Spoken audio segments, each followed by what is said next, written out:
오늘 말씀은 예민한 문제입니다. 조금만 더 높여줄래요? 교회의 그 분쟁의 문제입니다. 교회는 믿는 자들의 모임인데 사람입니다. 그러니까 죄가 있어요. 죄가 있다고 하는 것은 얼마든지 사랑이 단절이 되어서 다툴 수 있는 여지가 있다는 것을 이야기하는 것입니다.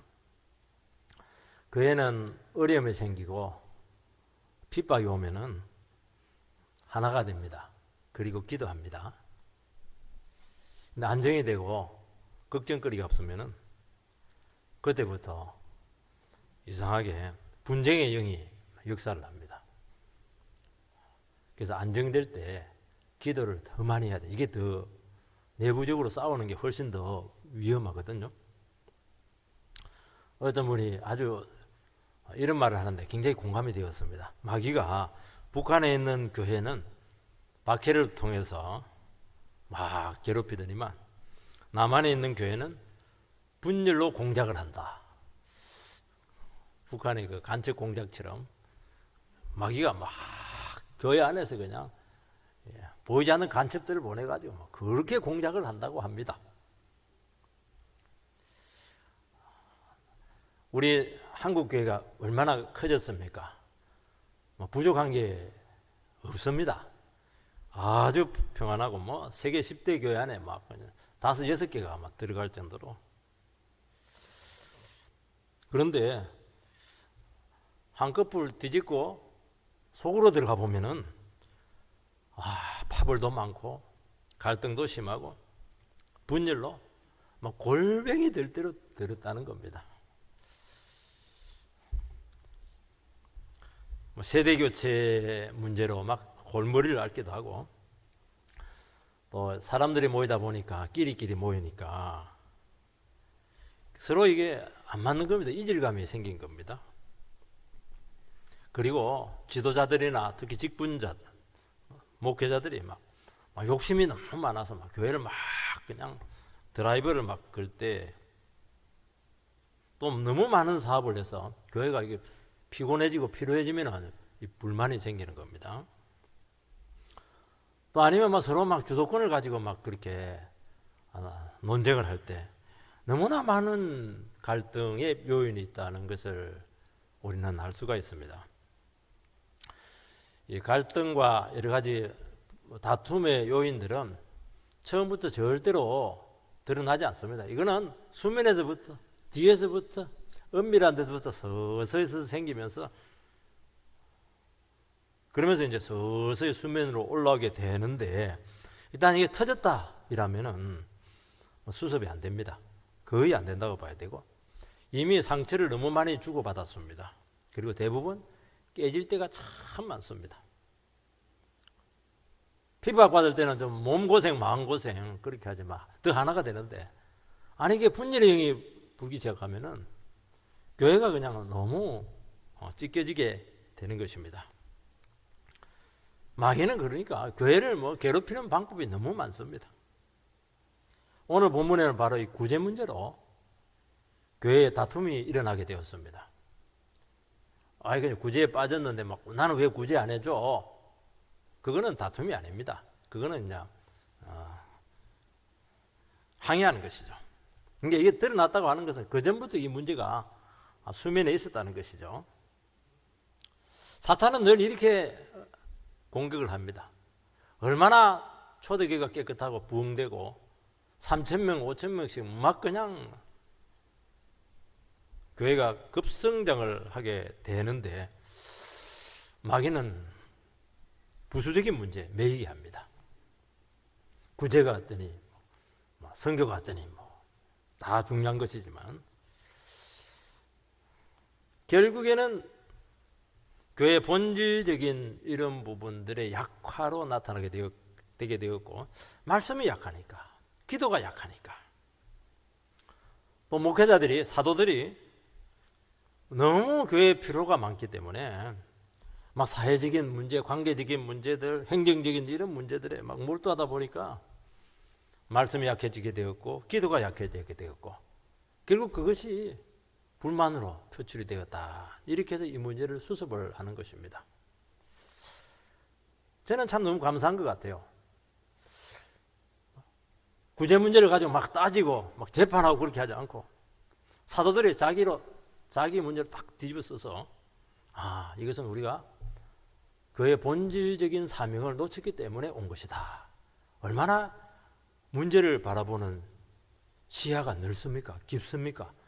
그렇게 해서 문제가 딱 수습이 되는 것입니다. 그리고 교회가 다시 한 번 더 새로워지게 되면서 부흥으로 연결되는 것을 알 수가 있습니다. 첫 번째는 교회 내에서는 항상 갈등 요인이 있다는 것이죠. 1절 말씀, 그때 제자가 더 많아졌는데 헬라파 유대인들이 자기의 가부들이 매일의 구제에 빠짐으로 히브리파 사람을 원망하니. 예루살렘 교회가 이 구제 문제로 다툼이 일어났습니다. 그런데 그 이면을 살펴보게 되면은 다른 요인이 복합적으로 작용해서 구제 문제로 터졌다는 것입니다. 초대교회는 일단 두 가지 문제가 일어나게 되었는데, 하나는 갑자기 교회의 숫자가 막 급성장을 했습니다. 아이들도 이렇게 탄탄하게 자라야 되거든요. 근데 너무 웃자라 버리면, 농사 질 때도 웃자라면 그거는 소출이 없습니다. 탄탄해야 되는데 갑자기 그냥 수천 명이 들어오니까 문제가 되었던 것이고요. 또 하나의 문제가 뭐냐니까 그 구성원들이 똑같지가 않아요. 이질적입니다. 이 두 가지 문제가 사실은 잠재되어 있었던 것입니다. 교인 수가 늘어난다는 것은 일단 환영할 만한 일이죠. 그렇지만 교인 수가 늘어날 때는 항상 한 가지가 따라가야 됩니다. 목회적인 진단이 계속돼야 된다는 겁니다. 왜냐하면 한 목회자가 감당할 수 있는 규모가 많지가 않아요. 어떤 분들은 300명이 이름을 외울 수 있는 한계다 이렇게 하는데, 제가 볼 때 한 200~300명, 최대한 해봐야 200~300명. 그러니까 갑자기 성도님 숫자가 많다 보니까 목회적인 돌봄이 약화되게 될 수밖에 없고, 그것은 이제 한 영혼에 대한 소홀함으로 나타나게 되는 것입니다. 지금까지는 신방도 많이 하고 잘 돌봐주더니만 목사님 사랑이 식었는가 봐, 장로님 사랑이 식었는가 봐, 이렇게 해가지고 수습한 거예요. 그래서 급속히 성장하는 교회의 요구들이 너무 많게 되는데, 사도들이 막 그걸 막 전부 다 동분서주하면서 해결해 주기 위해서 하지만 그것도 인간인데 한계가 있는 겁니다. 효과적으로 대처할 수가 없었던 것이죠. 그러면 반드시 목회자는 목회 패러다임을 또 바꿔줘야 돼요. 지금까지 일일이 다 챙겼지만은 이제 숫자가 늘어나다 보니까 조직이 필요하게 되고 프로그램이 필요하게 되는 것입니다. 지금까지는 인격적인 관계를 통해서 교회가 세워졌지만은 이제는 관리형으로 바뀌게 된다는 것입니다. 그러면 필연적으로 따라오는 것이 뭐냐? 교회 운영과 관리 때문에 말씀과 기도라고 하는 목회 본질에 대해서 손해를 봐야 돼요. 이게 굉장히 델리케이트한 문제라는 것입니다. 소홀히 하게 될 가능성이 많다는 것입니다. 목회 본질에 대한 약화는 교회 변질로 나타납니다. 말씀과 기도가 강력할 때 교회는 지켜지는 것이지 변질이 안 되고 죄가 안 들어오는 것이거든요. 그래서 목회적인 진단이 필요하다는 것은 뭐냐? 지금 말씀이 제대로 되고 있는 것인가? 성령의 역사는 나타나고 있나? 영혼들이 지금 변하고 있는 것인가? 지금 기도에 이게 지금 차고 있는 것인가? 이런 부분에 대한 계속적인 진단이 점검이 돼야 되는 것입니다. 이것이 안 된 상태에서 계속 가버리면은 나중에 교회가 허물어지게 될 가능성이 너무 많습니다. 이 문제를 두고 치열하게 교회가 싸워야 되고 기도를 해야 된다는 것입니다. 조직이 필요할 수 있고 제도가 필요하고 프로그램이 필요해요. 사람이 있는 것이기 때문에.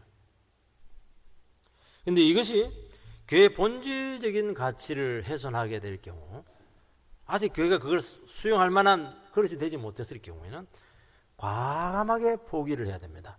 과감하게 포기하게 된다는 것은 사람 숫자가 느는 것에 대해서 이걸 자유해야 된다는 것입니다. 어떤 부분에 있어서는.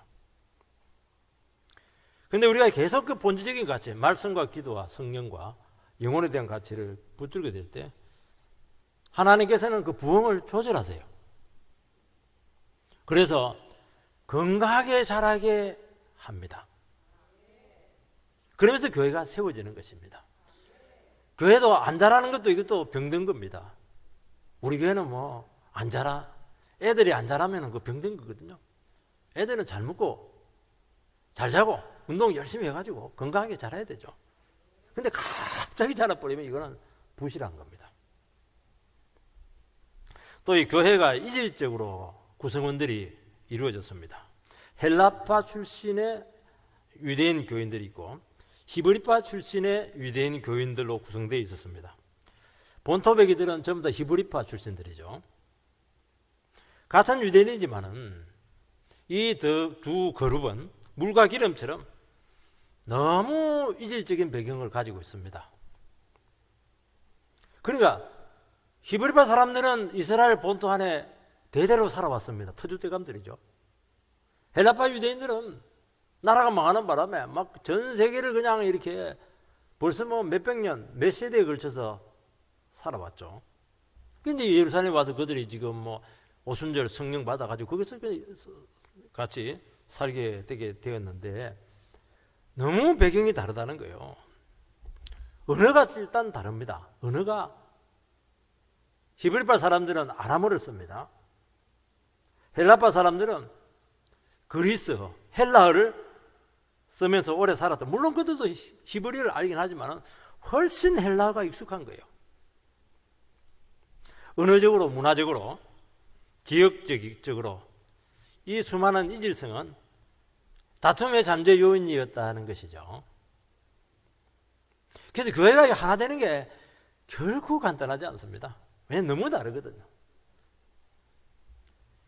그러면서 오해가 생길 수가 있고 반목 현상이 나타날 수 있고 서로 경쟁의식이 생길 수가 있습니다. 그래서 교회는 안에 작은 끼리끼리 모임들이 생기기도 하고 끼리끼리가 이렇게 되게 되면 그 끼리 안에 못 들어가게 되면 의사소통의 단절이 일어나게 되고 또 이 긴장이 유발되게 되고 끼리 또 이렇게 서로 그냥 어려움이 생긴다는 것입니다. 그래서 별것 아닌 것이 이것이 긴장의 요인이 될 수 있다는 것을 이야기합니다. 이 모든 배경들 가운데 구제 문제로 이게 본격적인 갈등이 터지게 되었습니다. 그 당시에는 이 복지제도가 안 돼 있었기 때문에 이 과부들이 문제예요. 항상 과부들이 참 많은데 또 이 나이가 드시고 이렇게 하면 외국에 살다가도 나이가 되면 고향을 또 찾고 싶은 사람들이 많아요. 미국에 있다가 한국으로 오는 거예요. 왜냐하면 고향이 그리고 내 고향 땅에서 묻힐래 그렇게 하니까. 그렇게 헬라의 지역에 살다가 고향으로 돌아오신 어른들이 많았습니다. 근데 문제는 이제 당장 생기가 어려운데 교회에서 매일 음식을 이제 제공을 하는데 헬라파 출신의 과부들이 빠지게 되었고 거기서 막 불만이 생기게 되었던 것입니다. 고의적으로 제외시켰다고 생각되지는 않습니다. 행정착오일 있고 교회도 사람들이기 때문에 서로 통하고 대화가 되고 끼리끼리 있는 이런 사람들은 이제 아무래도 서로 잘 챙겨줘요. 그런데 헬라파 사람들은 외지에서 왔고 아는 사람도 적고 우리 식으로 말하면 굴러온 돌이잖아요. 그러니까 서러운 거예요. 그래 나도 막 평상시에도 좀 섭섭하고 이랬는데 아니면 우리를 그냥 밥을 안 주네. 참다가 그냥 뭐 처음부터 뭐 얘기를 했겠습니까? 막 자기들끼리 얘기하다가 막 그게 막 어느 시점이 돼서 이제 이게 그냥 공적으로 원성이 되었습니다. 교회도 사람이 모이는 곳이기 때문에 얼마든지 다툴 수 있는 여지가 있습니다. 사람마다 전부 다 의견이 다 달라요. 단임 목사에 보면 압니다. 전부 다 자기가 그 신앙생활 했던 배경들이기 때문에 그 자기가 해왔던 은혜 받았던 그 교회 원리들이 다 있어요. 그걸 이제 생각을 많이 하게 되는 거죠. 그런 것들에 대해서 의견을 얼마든지 제시를 많이 합니다. 또 교회 보면은 오래 믿으신 분들이 계시고 이제 갓 들어오신 새로운 성도님들도 계시게 되는데 이게 참 쉽지가 않아요. 아무래도 오래된 성도님들은 교회를 지키려고 하는 그런 경향들이 있습니다. 새로운 성도들은 다양한 배경을 출신들을 가지고 있어요. 이제 왔기 때문에 후발주자잖아요. 그러니까 열심히 합니다. 그리고 훨씬 개방적이에요. 자칫하면은 기존에 있는 성도들이 뒤처질 가능성이 많아요. 새로운 분들은 막 열심히 하고 이렇게 하는데 나도 옛날에 다 해봤다. 그래서 기존 성도들이 되게 신앙이 식어버리는 경우가 많거든요. 굉장히 조심해야 됩니다. 더 불을 떼야 돼요. 그럼 밀리는 거예요. 그 불만이 또 생길 수가 있는 거예요. 이게. 목사님 말이죠. 새로운 성도들하고 뭐 손잡았다. 이렇게 할 수도 있는 거예요. 이게. 그래서 교회는 보면 항상 그 인너 그룹이 있고 그리고 소외 그룹이 있습니다. 아웃사이더죠. 아웃사이더. 이걸 참 세심하게 살펴야 되는 거예요. 다툼은 어디서 오느냐? 바로 이 소외된 그룹에서 반드시 시작이 된다는 것입니다.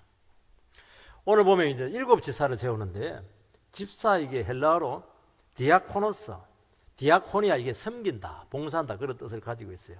디아코노스 이 집사거든요. 원래 뜻은 일꾼이다, 수종자다, 섬기는 자다. 우리식으로 말하면 무섬, 하인 이런 뜻을 가지고 있습니다. 1절에 보면은 매일의 구제에 빠지면 구제에 이렇게 옛날 성경에 보면 그게 각 줄을 다 다는데 밑에다가 봉사 이렇게 되어 있는 겁니다. 구제와 봉사가 똑같다는 거예요. 이 봉사가 디아코니아잖아요. 그 집사예요. 그게 거기서 집사가 나왔어요. 구제하고 봉사하는 게 집사라는 거예요. 이것은 직책이나 계급이 아니라 섬기라는 거예요. 수종을 하라는 것입니다. 수종은 어떻게 합니까? 접시 딱 들고, 잘 모르죠? 호텔 간 데만 딱 바텐더 딱 들고 가서 손님 뭘 서빙을 할까요? 그게 이제 수종하는 겁니다. 나비 넥타이 딱 차고.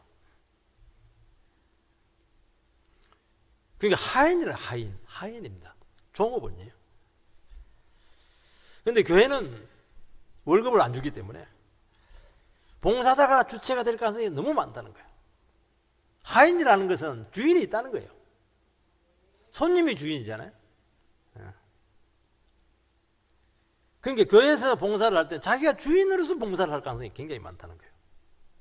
아니 종인데 하인인데 섬기는 자인데 그래서 봉사를 할 때도 내가 좋은 걸 합니다. 내가 싫은 거 안 해요. 그리고 유불리를 따집니다. 자기가 봉사를 선택하면 종이 자기 봉사를 선택하면 주인이 쫓아내죠. 주인이 시키는 대로 하는 겁니다. 필요한 대로 가야 돼요. 유능한 종일수록 구전대로 가는 거예요. 주방이라든지 저 어떻게 뭐 차량 뭐 이런 데라든지 시키는 대로 하는 거예요. 자기가 선택할 수가 없는 거예요. 그래서 봉사라고 하는 것은 누군가를 위해서 반드시 행해야 될 선택사항이 아니고 의무사항이에요. 그래서 가난한 사람들을 위해서 어떻게 해야 됩니까? 하인처럼 구제로 섬기는 것입니다. 그래서 자기가 먼저 종처럼 섬기려고 하면은 높은 마음이 있으면 안 되죠. 자기가 마음을 먼저 열어버려야 돼요. 그리고 자기가 먼저 섬김의 대상에 다가가야 돼요. 종업원이 있다가 손님이 와가지고 뭐 주문하고 이러면 그 가게 망합니다. 바로 물 떠가지고 그냥 와가지고 인사하고 주인님 뭘 드시겠습니까? 메뉴판 딱 내놓고 이랬다가 마음에 안 들어 또 와 배를 자꾸 누르고 이렇게 하면 뭐 왜 배를 자꾸 누르는 거야? 10번 누르면 10번 다 가야 돼요. 그게 종업원이죠. 그게 종이죠. 그렇게 하라는 거예요. 그게 집사의 직분이고 섬김의 문제고 봉사라는 거예요. 교회는 그렇게 하는 거예요. 우리 안 그렇게 하잖아요. 자기가 먼저 다가가야 돼요. 어려운 사람들은. 이게 뭐 원망했다. 일제 원망하니 이렇게 돼 있는데 이것은 출애굽 백성들이 출애굽하고 나서 광야에서 40년 동안 하나님하고 모세를 원망했던 그 단어가 똑같아요. 그들이 얼마나 은혜를 많이 받았어요. 정말 노예에서 그냥 하나님의 백성이 됐잖아요. 근데 뭐 배고프면 원망 불평, 목마르면 원망 불평, 길이 힘들면 원망 불평, 뭐 전부 왜 둘러가냐, 막 온갖, 왜 고기 안 주냐, 뭐 그냥 왜 마늘이 없어, 막 온갖 게 다 불평이었어요. 하나님께서 그 불평하는 이스라엘 백성들을 광야에서 가나안 땅으로 안 데려갑니다. 그 밑에 감사하는 밑에 1.5세대 2세대를 데리고 가나안으로 들어갑니다. 축복의 땅으로. 그 말은 뭐냐? 그리스도인으로서 헬라파 출신들에 대해서도 이거는 원망하는 것은 바른 태도가 아니라는 겁니다. 히브리화 출신들에 대해서는 너희들 왜 제대로 봉사하지 않았느냐? 거기에 대해서 지금 성경에서는 지금 그들을 책망합니다. 그런데 헬라파 너희들도 문제라는 거예요. 너희들 왜 원망하냐는 거예요. 정상적인 루트를 통해서 얼마든지 바르게 할 수 있는 길을 찾아보았느냐? 왜 뒤에서 막 술렁술렁 이렇게 하면서 교회를 술렁거리게 만드냐 하는 것이죠. 아쉽다는 거예요. 이게 왜 그렇게 했냐는 거예요. 왜냐하면 공개적으로 이 불평이 터지게 되면은 교회 긴장도가 탁 높아지게 되면서 이 하나됨이 깨지는 것입니다. 그래서 같은 공동 정서를 가진 사람끼리 그 매개체가 돼서 파벌이 형성이 돼요. 교회는 다른 건 몰라도 파벌은 절대로 인정하면 안 됩니다. 그러면 반드시 나눠지게 됩니다. 파벌처럼 보이도 인정을 하면 안 돼요. 저쪽을 감싸가 돈다. 인정을 하면 안 돼요. 안 감싸가 돈다. 그렇게 얘기를 해버리세요. 나는 그쪽 노선이 아니라고 이야기를 하세요. 파벌을 인정하면 안 돼요. 절대로 인정하면 안 돼요. 정치할 때 파벌을 하는 것이죠. 정치가들도 이해에 따라서 파벌을 또 바꾸게 돼요. 근데 교회는 이게 안 돼요. 파벌이 생기면 끝이에요. 너희들 왜 힘들겠지. 뭐 배도 고프기도 하고 서럽기도 하고. 그렇지만 기다리고 정상적인 방법 얼마든지 대화를 할 수도 있고 항의도 할 수도 있고 그러면 훨씬 더 지혜로웠겠다 하는 것입니다. 또 교회에서 구제받지 못하면은 하나님께서 직접 까마귀를 통해서 채워주실 수도 있는 겁니다. 좀 신중해. 왜 신중하지 않았냐는 거예요. 신중하지 않았냐는 거예요. 옳고 그름, 바르다 그러다 이런 걸로 막 교회는 따지거든요. 와 저쪽은 하는데 왜 우리는 소외돼서 자꾸 따지잖아요. 불만이라는 거예요. 그러나 그것보다 훨씬 더 중요한 것이 하나 되게 하는 것입니다. 내가 참으면 하나 될 수 있잖아요. 사람들은 안 되나 나중보면 다 생각을 해내요. 그리고 하나님 말씀 의견을 좁히도록 노력을 해야 되지 자꾸 멀어지게 했느냐는 거예요. 그리고 하나님이 살아계십니다. 우리가 인간끼리 있으면은 뭐 자기 밥그릇 자기 챙겨야 되겠지만 하나님 살아계세요. 하나님이 옳은 거예요. 내가 옳은 게 아니라니까. 내가 늘 얘기했잖아요. 하나님이 옳은 게 뭐가 하나님이 옳은 겁니까? 약한 자를 품고 불만해서 좀 참고 하나님이 교회를 세울 것이다 하는 것을 알고 하나님께 이끄신다는 걸 믿고 내 의견을 잠재우는 거예요. 그게 하나님이 옳은 겁니다. 왜 그것을 못했냐는 거예요. 불평했냐는 겁니다. 양쪽을 지금 성경에서는 지금 책망하고 있는 거예요. 두 번째는 사도들이 내린 해결 방법입니다. 사도들은 이 문제를 대단히 심각하게 봤습니다. 두 가지 방향으로 이 문제를 처리를 합니다.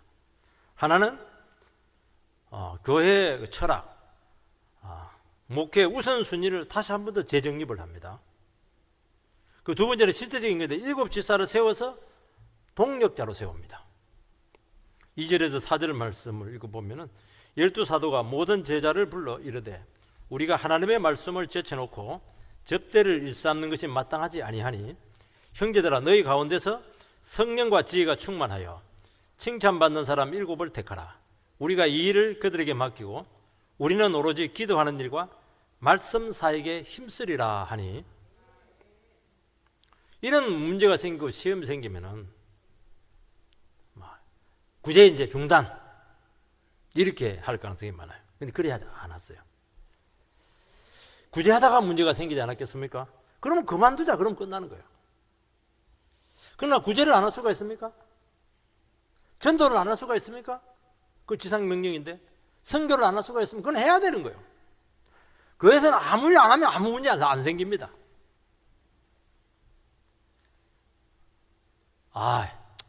알아주지도 않는데 나 집사 뜯어치워 볼래. 교사 저거 싫어. 애들 애만 믿기고 말이지. 그리고 심하면 말을 안 해요. 교회를 떠나버립니다. 잘하는 겁니까? 못하는 겁니까?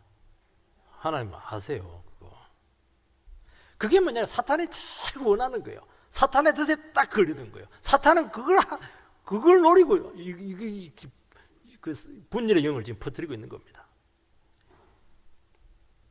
자기 수고 알아주지 않고 나그 선한 동기들, 선한 헌신들 전혀 이해받지 못하고 뒤에서 막 말소리가 들릴 때 사람은 똑같아요. 그만두고 싶은 거예요. 그만두고 싶은 거예요.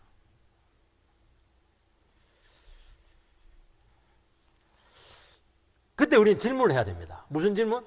내가 한 이 행동이 누가 제일 기뻐할까? 목사님이 기뻐할까? 하나님이 기뻐할까? 다른 성도님들이 기뻐할까? 마귀가 기뻐할까? 누가 기뻐합니까? 마귀가 기뻐하는 거예요. 반드시 그 질문을 하라는 거예요. 내가 하는 이 처신이 행동이 누가 가장 기뻐할까? 물어야 되는 것이죠.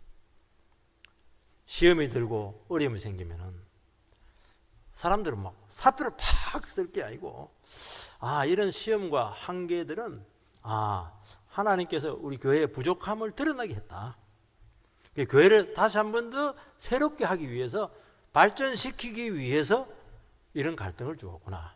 우리가 겸손하게 기도하면서 하나님께서 교회를 어떻게 세워나가게 될 것인가 우리 한번 기대하자. 기도하자.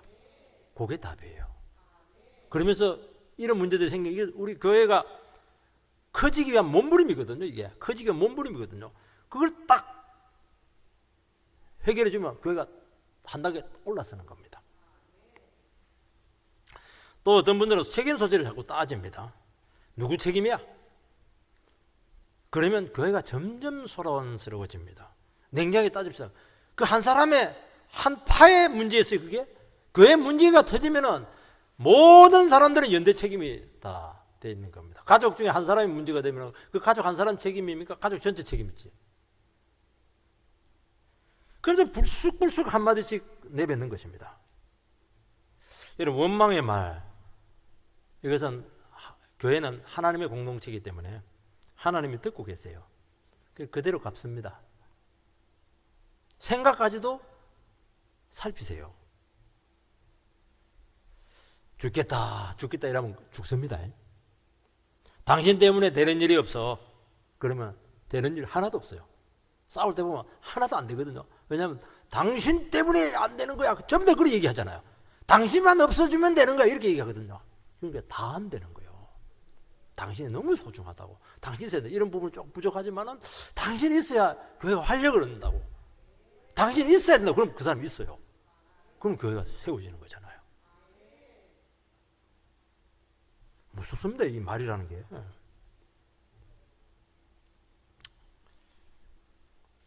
원망은 전염이 되는 것입니다. 그래서 교회는 성령의 역사를 해야 돼요. 성령의 역사하면 일어난 모든 문제들에 대해서 일단 자기에게 책임을 돌립니다. 내가 잘못했습니다. 내가 책임져야 됩니다. 사도들이 그렇게 했잖아요. 아니 내가 이렇게 열심히 목회를 했는데 불만이 있는 거야 이러면서 막 대표들 모여! 이래가지고 막 책망하고 이러면 안 돼요. 사도들 책임이다. 우리가 본질을 놓쳐버리고 엉뚱한 데 신경을 썼다. 그렇게 하는 거예요. 이게 안 되면 교회가 깨집니다. 그 예배 따로 드려요. 그게 해결책이 맞습니까? 사도들이 짜증내지 않고 책임을 돌리고 우리가 말씀을 소홀히 했고 기도하지 않았다. 그렇게 말합니다. 성도님들의 지금 또 교회가 불평불만이 많은 것은 이 기도하지 않고 말씀 제대로 전하지 못해가지고 은혜 받지 못했기 때문이다. 너무 아름다운 진단이잖아요. 너무 포괄적인 진단이잖아요. 근본적인 진단이잖아요. 우리가 전부 다 하려고 했기 때문이다. 그래서 주님 한 분 바라보면은 이런 반응이 나오는 것입니다. 주님께서는 우리를 있는 모습 그대로 받으셨습니다. 있는 모습 그대로 받았다고 하는 것은 우리가 잘했다는 게 아니에요. 우리는 전부 다 틀렸어요.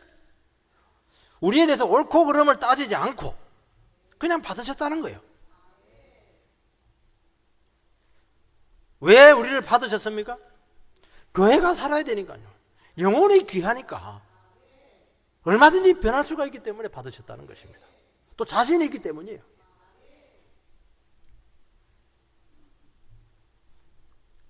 그러면 주님께서 함께 하시고 주님이 그 마음 가운데, 그 동기 가운데 인정합니다. 그게 옳은 거야. 네 옳은 걸 막 주장해가지고 다른 사람 틀린 거 증명해놓고 주님 내가 옳은 게 맞네요.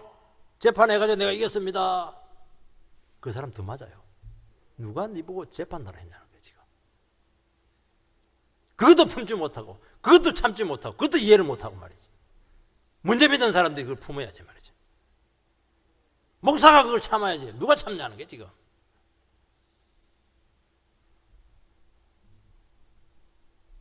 그리고 누군가 희생하고 품고 사랑해 줄 때 그 사랑의 대상은 은혜의 빚진 자가 됩니다. 그 빚을 자꾸 지어줘 버려야 돼요. 우린 전부 다 이거 그거 하거든요. 안 돼요. 자꾸 빚을 지어줘 버려야 돼요. 그래야 사람들이 여유를 가지게 되고 바뀝니다. 그 생각의 폭이 넓어져요. 이게. 서로 옳다고 싸우면 옳고 그름을 떠나서 일단 싸우면 똑같은 거예요. 싸우면 옳고 그름하고 아무 상관없어요. 형하고 동생 싸우면 누가 옳습니까? 형이 항상 옳죠. 오래 살았으니까. 누구를 때립니까? 부모님은 큰 놈을 때리는 거예요. 형이 돼가지고 동생 그 고집 하나도 못 참아줘 이놈아! 이러면서 그냥 팍 형을 그냥 책망하는 거예요. 네가 잘못한 거예요. 옳고 그러면 아무 상관이. 그러니까 그 장남들은 굉장히 그 불만이 많아. 늘 터지니까 동생들 때문에. 그 터지는 거예요 그게. 그 당연한 거예요. 형이 그거 하라고 있는 것이지. 똑같아요. 주님은 먼저 믿은 사람, 직분자, 목회자를 일단 때립니다. 왜 안 줘줬어? 왜 고집불평 무례를 못 참았어? 그것도 못 참아? 그 얘기하는 거예요 지금. 여러분 하나님 앞에서 자기를 바라보면은 잘못이 큽니다. 우리는 자꾸 비교를 하니까 내가 저 사람보다 낫다 그렇게 하지. 보자. 둘 다 와봐. 내 앞에서 한번 너희들 문제를 한번 딱 보자는 거예요. 하나님 앞에서. 내가 더 심각하죠. 하나님은 문제를 훨씬 더 깊이 본다는 것입니다. 너 기도 안 했잖아. 너 말씀 헌신하지 않았잖아. 너 오랫동안 은혜 안 받았잖아 지금. 예배 가운데. 너 헌신하지 않았잖아. 말씀에. 진단이 바로 나와요. 너 주님 바라보는 시간 줄였지? 부흥이 막 왔다고 해서 막 분주하게 막 쫓아다녔지? 일 잘 된다고 해서 막 동문서주 했지? 언제 너 기도했어? 익숙한 히브리파만 사도들은 관심을 가졌습니다. 왜냐하면 끼리끼리 교제를 하거든요. 그래서 기도와 말씀에 전념하기로 하고 과감하게 봉사의 일을 위임을 합니다. 여러분 일을 나누는 것은 굉장히 어렵습니다. 왜냐하면 혼자 하는 것이 제일 편해요. 혼자 막 다 계산해서 하는 게 제일 편해요. 시간도 짧고. 그래서 교회는 자칫하면 마음에 맞는 사람끼리 몇몇이서 그냥 조물딱 가능성이 굉장히 많아요. 근데 문제가 생기면 전혀 해결을 못합니다. 책임을 못 져요. 여러분 7지사가 다 헬라파입니다. 헬라파들은 소수파예요. 굴러온 돌입니다. 7지사를 전부 다 뽑힌 것은 히브리파에서 표를 몰아주었기 때문에 뽑힌 거예요. 주도권을 포기하고 넘겼다는 거예요. 이거는 인간 세계에서는 절대로 불가능한 일입니다. 교회니까 가능해요. 잘잘못 따지지 않았고 하나됨을 지키려고 한 아주 위대한 믿음의 선택이죠. 그러면서 중심축이 사실은 넘어가요. 그래서 이 헬라파 출신들을 중심으로 해서 이방 선교가 준비가 됩니다. 그게 주님의 섭리였어요. 그러면서 뭐 서대반 순교당했잖아요. 복음 전하다. 빌립은 뭐 사마리아 지에 가서 불을 땡겨버리고 그러면서 바울이 나와버리고 교회가 급성장 세계화가 여기서 이루어지게 돼요. 여기 분쟁 문제로 이걸 하나님 뜻대로 딱 해결하니까 교회가 이방으로 확 그냥 확산이 되었던 것입니다. 그렇게 주님께서 인도한다는 거예요. 그리고 사도들은 교회 우선순위를 다시 한 번 더 확인합니다. 아, 기도가 약했구나. 설교가 약해졌구나. 교회가 작을 때는 설교와 행정 싹 다 목사가 다 해야 돼요. 저는 뭐 운전까지 다 해요. 새벽기도 운전까지 다 했어요. 처음에는. 관리집사 이렇게 다 해야 돼요. 일정 규모가 되면 업무 분담을 해야 되고 행정 효율성을 위해서 조직이 생길 수밖에 없어요. 조직은 일부러 만드는 게 어쩔 수 조직이 세워질 수밖에 없어요. 그건 세워야 돼요. 할 때는. 그러나 한 가지 주의해야 될 것은 뭐냐? 조직과 행정이 목회나 말씀을 앞서지 않아야 된다는 거예요. 그것은 지원하는 거예요. 목회 사역과 말씀 사역을, 선교 사역을 지원하는 거예요. 그래서 교회는 항상 하나님의 말씀을 이끌어 가도록 하고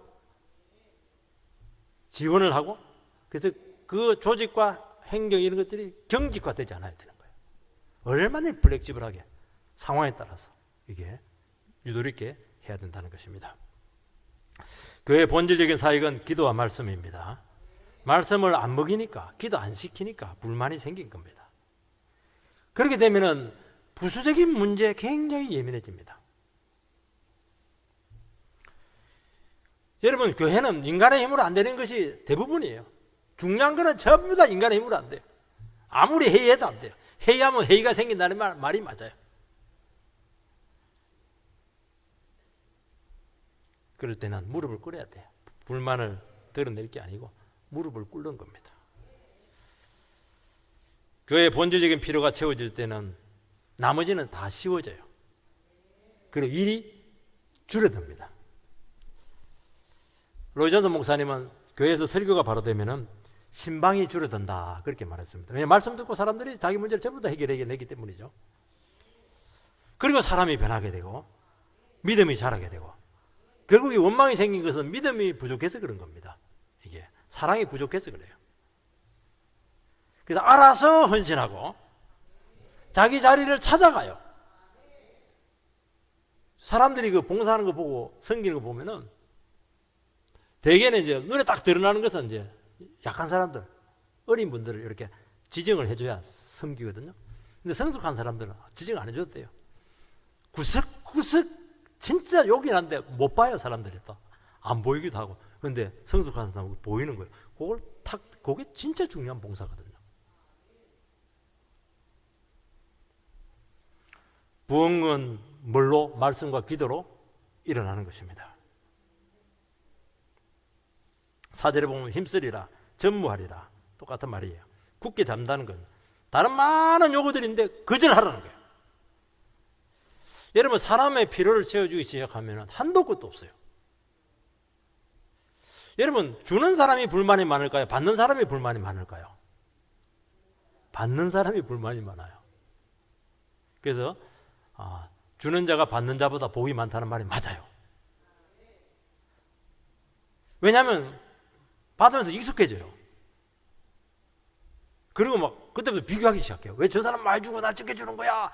히브리파는 많이 챙겨주고 헬라파는 안 챙겨주는 거야? 그 불만이잖아요. 여러분들은 교회 생활할 때 나는 받는 사람인가? 주는 사람인가? 굉장히 중요한 질문이에요. 자꾸 주세요. 나는 줄 게 없는데요. 돈 없으면 다른 걸 줄 것도 있잖아요. 시간을 줄 수도 있는 거예요. 자꾸 주라니까요. 주면 내가 건강해진다니까요. 하나님께 나를 채워주시기 때문에. 그리고 말씀으로 계속 자라야 된다는 것입니다. 그리고 스스로 책임을 지시기를 바랍니다. 3절을 보면은 성령과 지혜가 충만하여 칭찬받는 사람, 5절을 보면 믿음과 성령이 충만한 사람, 이게 집사의 기준입니다. 성령 충만해야 돼요. 외적인 조건, 능력이 아니고 성숙해야 돼요. 하나님 인도도 받고 교제도 돈독하고 온유하고 겸손하고. 여러분, 하나님 나라에서 쓰이기 위해서는 자기 문제에 빠지면 안 돼요. 부적격입니다. 왜냐하면 전부 다 관계로 일하기 때문에 성령 충만하지 않으면 결국에는 상처를 줄 가능성이 많고 자기 영광, 자기 인기, 자기 주장, 권위적이 될 가능성이 참 많아요. 그리고 전체적인 시각을 보지 못해요. 자기 부서, 내 입장 그것만 자꾸 이야기하니까 대화가 안 되는 거예요. 전체적으로 문제를 보면은 얼마든지 유도리가 생기는 거예요. 그 전체적인 시야가 없으니까 어려움이 생기는 거예요. 그거 왜 그러냐니까 성령 충만하지 않고 잘하지 않아서 그래요. 칭찬받는 사람, 지혜 충만 있는데 머리 좋은 게 아니에요. 분별력이죠. 이해력이에요. 앞뒤를 재지 못하는 거예요. 이게 미련한 거예요. 할 말 안 할 구별 못하는 거예요. 그래서 여러분들이 지혜로운 사람들은 말을 하지 않고 들어주려고 하는 거예요. 그 사람 입장을 알기 위해서 들어주는 거예요. 그리고 하나님의 말씀에 의해서 성육신화 되었기 때문에 굉장히 구체적이고 현실적인 사람이에요. 그게 지혜자가 많으면 교회가 평안합니다. 왜냐하면 교회는 늘 문제가 있거든요. 그래서 지적을 자꾸 하는 것이 아니고 문제를 신속하게 현명하게 해결을 할 줄 알아야 된다는 거예요. 칭찬받는 사람이에요. 이 사람은 공적으로 인정받는 사람입니다. 우린 저 사람은 믿을 수가 있어. 여러분 교회는 전부 다 신뢰입니다. 그래서 일꾼을 세우기 전에 시험해보라. 사람은 겪어봐야 돼요. 따듬어져야 된다는 거예요. 믿음의 사람이다 그렇게 되어 있는데 여러분 교회 일은 경제 논리로 하는 것이 아니고 믿음으로 하는 겁니다. 할 수 없는 거 맡기고 해야 될 것은 부족하더라도 주님 채우심 믿고 무조건 해버려야 돼요. 믿음으로 봉사하고 믿음으로 헌신하시기 바랍니다. 교회 일은 열심히 해도 드러나지 않고 결과가 잘 나타나지 않아요. 꾸준히 믿음으로 감당하시기 바랍니다. 이 일곱 지사들은 특별한 사람들이 아니에요. 정상적으로 믿음 생활을 했을 때 이렇게 된다는 거예요. 오늘 우리 시간 주님 앞에서 정말 귀한 일꾼으로 세워져서 하나님 앞에 귀히 쓰이는 성도님들이 되시기를 주 이름으로 축원드립니다.